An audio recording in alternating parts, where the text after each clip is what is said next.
ప్రకారం గత నెల 31వ తారీఖున మేమందరం కూడా పెన్షన్లు ఇవ్వడం జరిగిందండి. ఆ పెన్షన్లు ఇచ్చిన తర్వాత ప్రభుత్వం వారు ఐవీఆర్ఎస్ పద్ధతి ద్వారా ఏమైనా అందులో అవకతవకలు ఏమైనా జరిగినట్లయితే కనుక్కోవడానికి ఐవీఆర్ఎస్ పెట్టారు. అందులో కొన్ని గ్రామాలకు సంబంధించి ఐవీఆర్ఎస్లో కొన్ని జరిగినట్టుగా ఐవీఆర్ఎస్లో తేలిందండి. దానికి సంబంధించి ఎంక్వైరీ రిపోర్ట్ రాసుకోవడానికి మండల అధికారులని, మండల ఎంపీడీఓ గారిని, ఎంఆర్ఓ గారు, అలాగే స్పెషల్ ఆఫీసర్ గారు వీళ్ళందరినీ కూడా ఎంక్వైరీ టీం వేయడం జరిగిందండి. కలెక్టర్ ఆదేశాల ప్రకారం ఆ ఎంక్వైరీ టీం వచ్చి ప్రతి గ్రామానికి కూడా ఎంక్వైరీ చేయడం జరిగిందండి. అలాగే సచివరం గ్రామానికి సంబంధించి ఎంక్వైరీకి వచ్చినప్పుడు సచివరం గ్రామంలో 3 ఐవీఆర్ఎస్ వచ్చినాయండి. ఆ 3 ఐవీఆర్ఎస్ కూడా వెరిఫికేషన్లో చేయడం జరిగిందండి.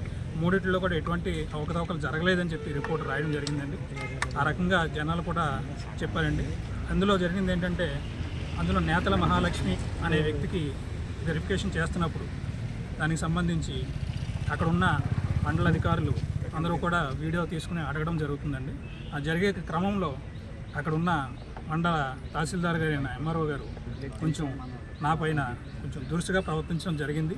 అది మా యొక్క సచివాలయ ఉద్యోగులందరినీ కూడా కలిసివేసింది.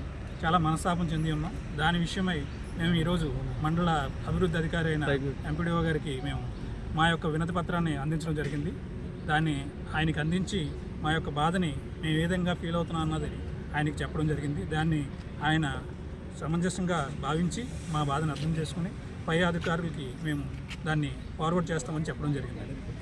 దాన్ని ఎంఆర్ఓ గారి దృష్టిలో కూడా మరి ఆయన ఒకవేళ చేసిన ఏంటంటే దాన్ని అనాలోచితంగా చేసి ఉండొచ్చు ఆయన కూడా.